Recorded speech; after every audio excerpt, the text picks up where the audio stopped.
Al-Imam Ibnu Qayyim mengatakan wal muhbitatul a'mali wa mufsidatuha akthar min an tuhsar.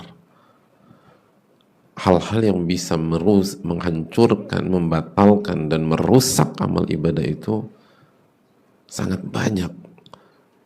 Akthar min an tuhsar, tidak terbatas atau sangat banyak sampai mungkin kalau bahasa kita nggak terhitung.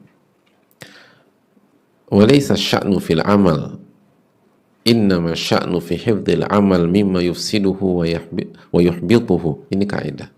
Catat baik-baik ibu sekalian. Parameternya bukan sebatas beramal. Tolak ukurnya bukan sebatas beramal. Tapi parameternya adalah bagaimana menjaga amal dari hal-hal yang merusak dan membatalkan amal tersebut. Itu poin. Ini yang harus menjadi konsep kita. Konsep ibu-ibu sekalian. Konsep jamaah sekalian. Konsepnya para akhwat. Parameternya bukan sebatas beramal. Tapi kan aku udah begini. Aku kan udah capek. Aku kan udah beres-beres dapur. Aku kan udah vakum ruang tamu. Aku kan udah ganti spray. Aku kan capek ngurusin anak-anak. Aku kan udah siapin sarapan, aku udah siapin makan siang, aku udah siapin makan malam. Kamu suruh ngaji, aku ngaji. Kamu suruh aku ikut pengajian, aku ikut pengajian. Hadirin, itu bukan tolak ukur. Justru dengan seperti itu bisa jadi amal kita hancur.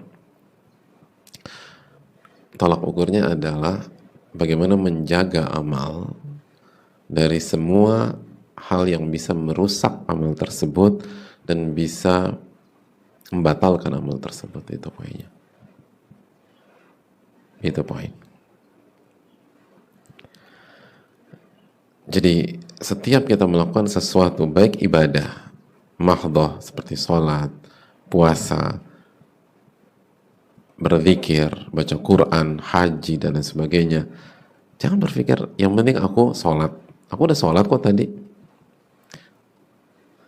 Tanya aja kakak kalau nggak percaya misalnya gitu. Aku udah sholat kok tadi, bibi saksinya.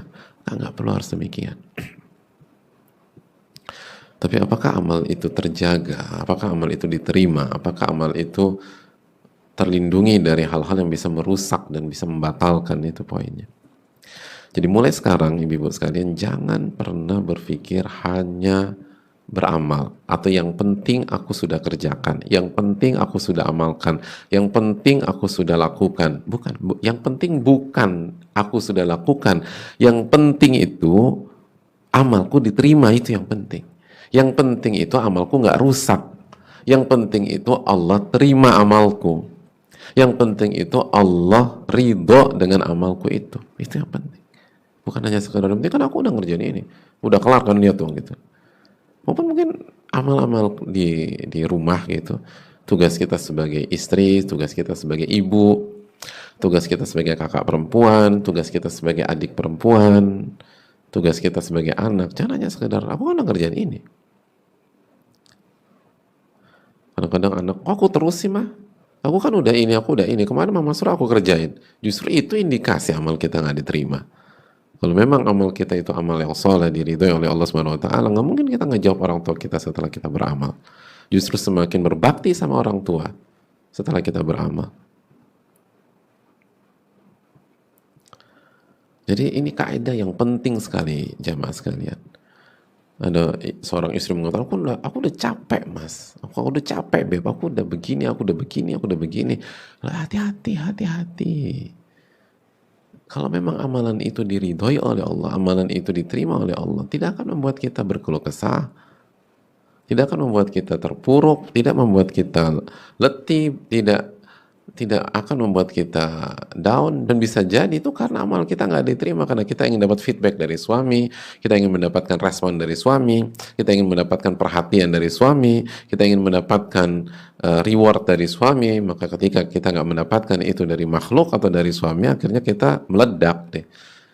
Sebenarnya bukan meledaknya kita, bukan karena suami kita tidak memberikan respon, nggak memberikan reward, nggak memberikan perhatian. Walaupun itu salah ya, itu salah. Kita nggak membenarkan suami seperti itu.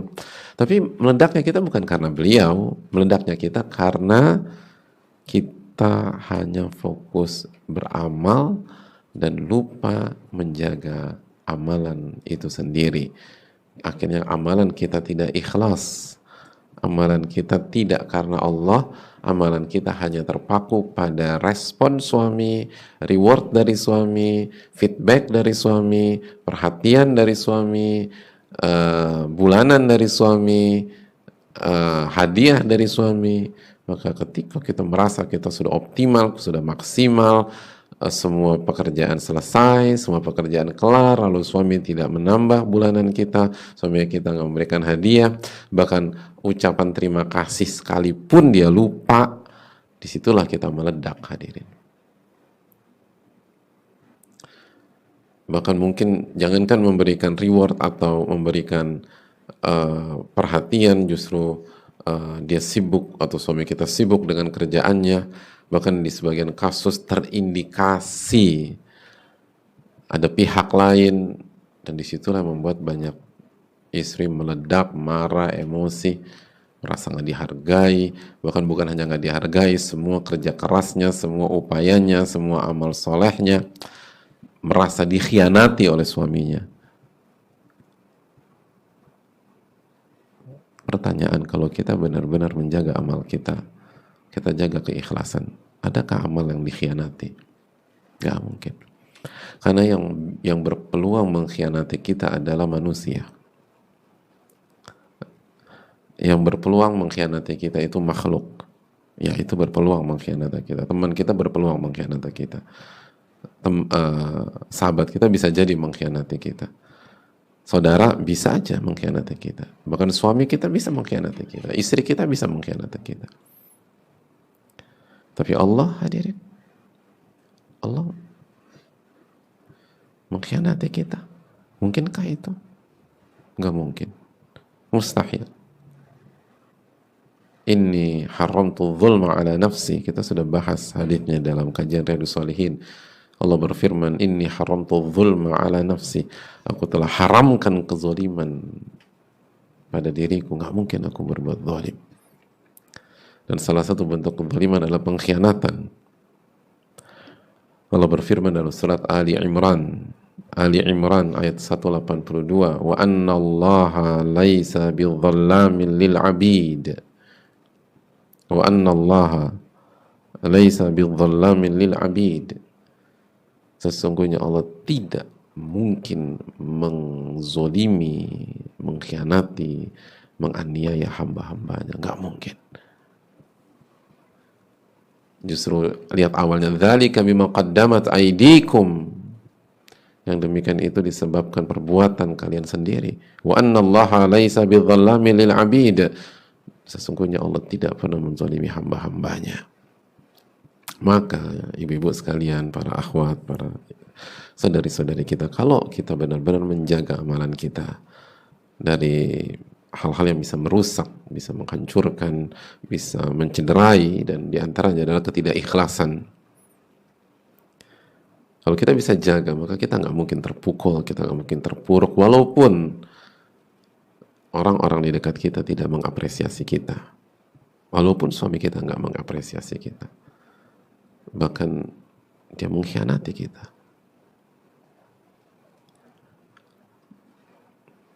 Karena kita lakukan ini semata-mata untuk mencari ridha Allah Tabaraka wa Ta'ala.